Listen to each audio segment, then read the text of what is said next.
The Mona Lisa, The Starry Night, The Last Supper, American Gothic, and The Birth of Venus. We all know their names and their artists, but what could be more interesting is their stories, which far less of you will know. Hi, my name is Taya and I'm here to teach you a little bit about art history. Today I'm going to show you the 20 most important artworks from all of art history. Let's get straight into it. The Mona Lisa by Leonardo da Vinci is quite possibly not only the most famous painting by the artist, but the most famous painting in the whole world. The sitter within the painting has sparked many debates throughout the centuries. However, historians are fairly certain it is a portrait of Madame Gherardini, a woman who has come to personify the ideal Renaissance woman. Many people have attempted to damage and steal the painting, but it has somehow stood the test of time. She was kidnapped in 1911, only returning to its home at the Louvre after 2 years. It has been debated in recent years, but the work is considered to be priceless, as the Louvre has stated they would never sell the work.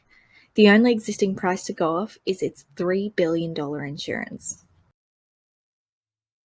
The Birth of Venus by Sandro Botticelli is a depiction of the myth of the birth of Aphrodite. We see the exact moment the goddess of love and beauty drifts onto shore on a seashell, pushed forward by Sophia's wind, to be met on the shore by one of the Graces. Thanks to the brilliance of Botticelli, adding a layer of egg yolk to the final painting, the final work is well preserved. The Creation of Adam by Michelangelo is a marvellous fresco adorning the ceiling of the Sistine Chapel in the Vatican Palace. The work is the fourth of 9 pieces in the central composition in the chapel, dedicated to the scenes from the Book of Genesis. Michelangelo's scene depicts God creating the first human. In addition to this, Michelangelo depicted the ideal human form and was one of the first artists in history to attempt depicting God himself. The Last Supper by Leonardo da Vinci depicts Jesus' Last Supper before his betrayal, arrest, and death. The entire work is filled with theories, hidden symbols, and so much more that continue to fascinate historians to this day. Sacred and Profane Love by Titian was not the real name of the work given by the artist, but only appeared 2 centuries later. There was significant controversy among scientists because of the painting's composition, but it was proven the work was a gift for the wedding of Niccolò Aurelio, a Venetian aristocrat, and Laura Bagherotto. Some even suggest that the dress on the subject to the left resembles a wedding dress. The landscape scene in the background is highly symbolic. Firstly, the road uphill is a symbol for a wish of prudence and loyalty. Secondly, the plain can be symbolic for mutual understanding and peace. And lastly, rabbits are a significant symbol for fertility. The Ancient Days by William Blake is currently housed at the British Museum in London. Again, this work originally had a different name, The Great Architect or The Creation, and 2 other versions of the work are popular. The Ancient of Days, the contemporary title, is actually a phrase once used as the name of God, and the figure in the center of the image is a depiction of God himself at the moment of creation. Girl with a Pearl Earring is possibly a household name at this point, and it is also often referred to as the Northern Mona Lisa. Its extraordinary popularity in comparison is due to the extraordinary expression that is notoriously difficult to capture and explain. Little is actually known about the work. We don't know its date of creation, nor do we know the name of the sitter. Everywhere the work travels, it gathers tremendous crowds, which continues to cement its status within art history. The Night Watch by Rembrandt was originally titled The Shooting Company of Frans Banningkock and William van Rutenburg. During the 19th century, critics titled the work The Night Watch when they discovered it, as the figures were depicted against a dark background. Something not many people know today is that the reason for it being so dark was not a stylistic choice by the artist, but actually a layer of soot. The event was actually captured during the day.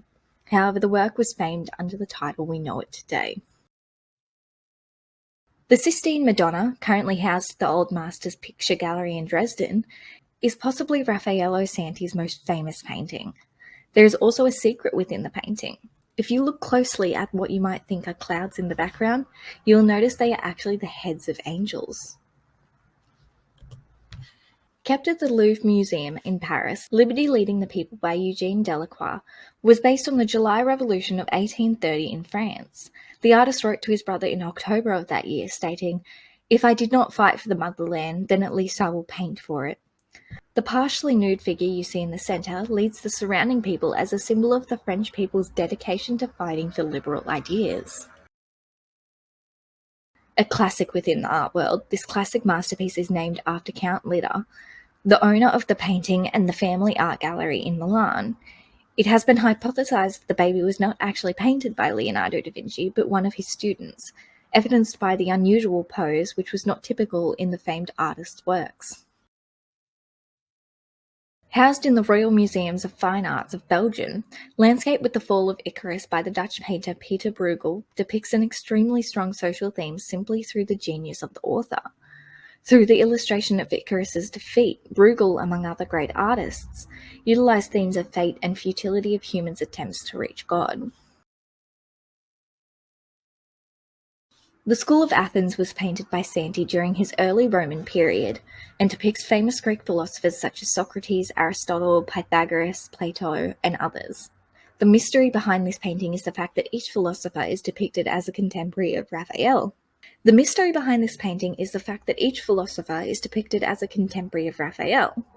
Leonardo da Vinci is Plato, Bramante is Euclid.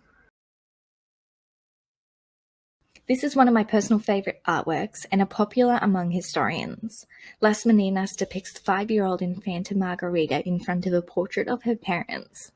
There is so much we could discuss about this painting, including its composition, three-dimensionality, poses, and reflections, but that may be a topic for a full video one day. President of the Royal Academy of Arts, Sir Thomas Lawrence, called the work a true philosophy of art. This is one of the most iconic works by the Baroque master Caravaggio. The work is a depiction of John the Baptist being murdered in prison, and it is quite a realistic portrayal. The Return of the Prodigal Son by Rembrandt is a dedication to the parable of the prodigal son and is the largest religious painting by the artist. We don't know how or when the work was created, but many historians assume it was created in the latter years of his life. There are at least 7 copies of this work by El Greco, which not only shows how important the work was for the artist himself, but to the popularity of the work during his lifetime. This work is considered most significant for its perfection and skill of the painting technique. Rubens depicted what he believed man was born for: struggle, love, and victory. Painted in a classical Baroque style, the monochromatic colouring and characters unite harmoniously with the dark background.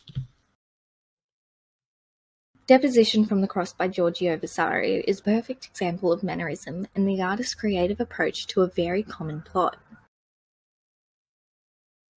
Salvador Dali has explained that the persistence of memory was a result of abstract associations at the sight of processed cheese. His wife, Gala, believed that once anyone saw the work, they would not soon forget it, and she was correct. The work is now ranked among the greatest works of all time and is held at the Museum of Modern Art in New York City. Thank you so much for watching today's video. Don't forget to like and subscribe for more videos just like this.